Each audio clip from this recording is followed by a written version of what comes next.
বসন্তরাও এই খবর পেয়ে রাগে ফেটে পড়ল। সে ভেবেছিল ধ্রুবেশ ভেঙে পড়বে, পড়েনি। এবার সে আরও বড় ফন্দি করল। তুলসীরামের পরীক্ষায় কারচুপি করবে বলে ঠিক করল। বিপ্রনাথ, শুনলে?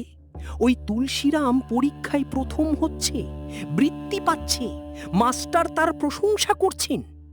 এই ছেলে বড় হলে আমাদের মাথায় উঠবে। তাহলে কি করব বাবা? আপনি যা বলবেন তাই করব, কিন্তু আমার মনে হচ্ছে বিষয়টা ঠিক হচ্ছে না। ওই পরিবার তো অনেক কষ্টে আছে। স্কুলের মাস্টার কুলদীপকে আমি চিনি। পরীক্ষায় ফেল করিয়ে দেবে, স্কুল থেকে বের করে দেবে তাকে। বাবা, একটা নিরীহ ছেলের পথে বাধা তৈরি করা কি ঠিক হবে? সে তো কোনো ভুল করেনি। শুধু আমাদের রাগের কারণে তার স্বপ্নগুলো ভেঙে গেলে সেটা কি ন্যায় হবে? চুপ করো, বাপের কথায় তর্ক করতে হয় না। ওই পরিবার যতদিন মাথা তুলবে আমি শান্তি পাব না। তুমি কাল মাস্টারের সাথে কথা বলবে। পরের দিন পরীক্ষা। তুলসীরাম সকালে উঠে প্রদীপের সামনে বসল। প্রদীপ দাদা, আজ পরীক্ষা, আমি ভালো করব, কিন্তু মনে একটা ভয় লাগছে, জানি না কেন। তুলসী, আজ পরীক্ষায় সাবধান থেকো। কেউ তোমার ক্ষতি করতে চাইছে। তোমার খাতা যেন কারো হাতে না যায়। নিজের কাছেই রেখো শেষ পর্যন্ত। কি ক্ষতি করবে? কেন? সেটা বলবো না, শুধু সাবধানে থেকো। সত্য সবসময় জিতে, ভয় পেও না। পরীক্ষার হলে মাস্টার কুলদীপ সবার খাতা নিচ্ছিল। তুলসীরামের খাতা নিয়ে সে কিছু একটা করতে যাচ্ছিল, কিন্তু তুলসীরাম সজাগ ছিল। তুলসীরাম, তোমার খাতায় নকলের চিহ্ন দেখছি, এটা নিয়ম বিরুদ্ধ। স্যার, আমি নকল করিনি, খাতা দেখুন। আমি প্রদীপের আলোয় সব পড়েছি, সব মনে আছে। আপনি সব শিক্ষককে ডাকুন, আমি সামনে পরীক্ষা দেব। মানে তুমি কি বলতে চাও সবার সামনে আবার পরীক্ষা দেবে? এত আত্মবিশ্বাস কোথা থেকে এলো তোমার? যদি কোনো প্রশ্নের উত্তর দিতে না পারো তখন কি হবে? মানে হলো আমি যে কোনো প্রশ্নের উত্তর দিতে পারবো, এখনই, সবার সামনে, মৌখিকভাবে। যদি পারি তাহলে নকলের অভিযোগ মিথ্যা প্রমাণ হবে। কি হচ্ছে এখানে? কুলদীপ, কি ব্যাপার? এই ছেলে নকল করেছে স্যার, আমি নিজে তার খাতা দেখেছি। এত কঠিন প্রশ্নের উত্তর সে এইভাবে লিখতে পারে বলে আমার মনে হয় না। নিশ্চয়ই কোথাও থেকে দেখে লিখেছে, তাই বিষয়টা তদন্ত করা দরকার। অসাধারণ, এই ছেলে নকল করেনি। কুলদীপ, তোমার বিরুদ্ধে তদন্ত হবে। কে তোমাকে এই কাজ করতে বলেছে? স্যার, আমি ভুল করেছি। বসন্তরাও আমাকে টাকা দিয়েছিল, আমি লোভে পড়ে রাজি হয়েছিলাম, মাফ করুন। কুলদীপের কথা পুরো গ্রামে ছড়িয়ে পড়ল। সবাই জানল বসন্তরাও একটা নিরীহ ছেলের ক্ষতি করতে চেয়েছিল। গ্রামের মানুষ রাগে ফেটে পড়ল। পাড়ার মুরব্বীরা বসন্তরাওকে ডাকলেন।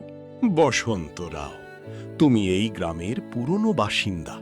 একটা গরিব মেয়ের ছেলের পরীক্ষা নষ্ট করতে চাইলে? এই কাজের কোনো ক্ষমা নেই। আমি ভুল করেছি, সব স্বীকার করছি। ভুল স্বীকার করলেই হয় না, শাস্তিও পেতে হয়। তুমি ধ্রুবেশের মজুরি মেরেছ, ফিরিয়ে দাও। আর নলিনীর পরিবারের কাছে ক্ষমা চাইতে হবে। ঠিক আছে, রাজি আছি। নলিনী, তোমার স্বামীর সাথে আমার রাগ ছিল, কিন্তু সেটা তার ছেলেদের উপর মেটানো ঠিক হয়নি। আমি ক্ষমা চাইছি, মাফ করো। আমি মাপ করলাম, কিন্তু তোমাকে বলি, এই দুই ছেলে আমার সবচেয়ে বড় সম্পদ। এদের ক্ষতি করতে গিয়ে তুমি ক্ষতিগ্রস্ত হলে। আপনি মাপ চেয়েছেন, মাপ পেলেন, আর কোনো রাগ নেই আমার। কাকা, আমরা গরিব, কিন্তু আমাদের মন বড়। ঈশ্বর সবার মঙ্গল করুন। সেই রাতে প্রদীপ আবার কথা বলল। পরিবারের তিনজন প্রদীপের সামনে বসল। নলিনী, ধ্রুবেশ, তুলসীরাম, তোমরা ভালো মানুষ, কষ্টে ভেঙে পড়নি, একে অপরকে ধরে রেখেছ। এটাই জীবনের সবচেয়ে বড় জাদু। প্রদীপ, কি এটা কি আমার স্বামীর দেওয়া? হ্যাঁ নলিনী, সে সৎ ছিল বলে এই আলো পেয়েছিল। তুমি সেই আলো বুকে ধরে রেখেছ। ছেলেদের মধ্যে তার ছায়া আছে। সে কি ভালো আছেন আমার স্বামী? যারা সৎভাবে বেঁচেছেন তারা ঈশ্বরের কাছে ভালো থাকেন। তিনি তোমাদের দেখছেন সব সময়। এখন আমার যাওয়ার সময় হলো। না না, তুমি যেও না, আমাদের এখনো তোমার দরকার। তুলসীরাম, তোমার মাথায় আলো আছে। সেই আলো আর আমার কাছ থেকে না, সেটা তোমার নিজেই জ্বলো এবার। তুলসী, প্রদীপ ঠিকই বলছে। বাবা আমাদের জন্য এই আলো রেখে গিয়েছিলেন। এখন আমরা নিজেরা আলো হয়েছি। ধ্রুবেশ, এই কথাটা সারা জীবন মনে রেখো। যে আলো পেয়েছ সেটা অন্যকে দাও।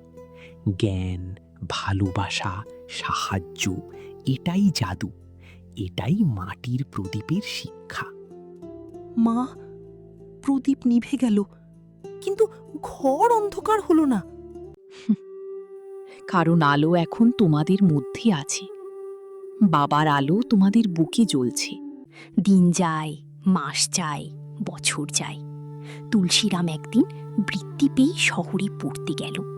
ধ্রুবেশ নিজের একটা ছোট কারখানা দিল। নলিনীর মুখে হাসি ফুটল। সবাই ঠিকমতো পেলে তো?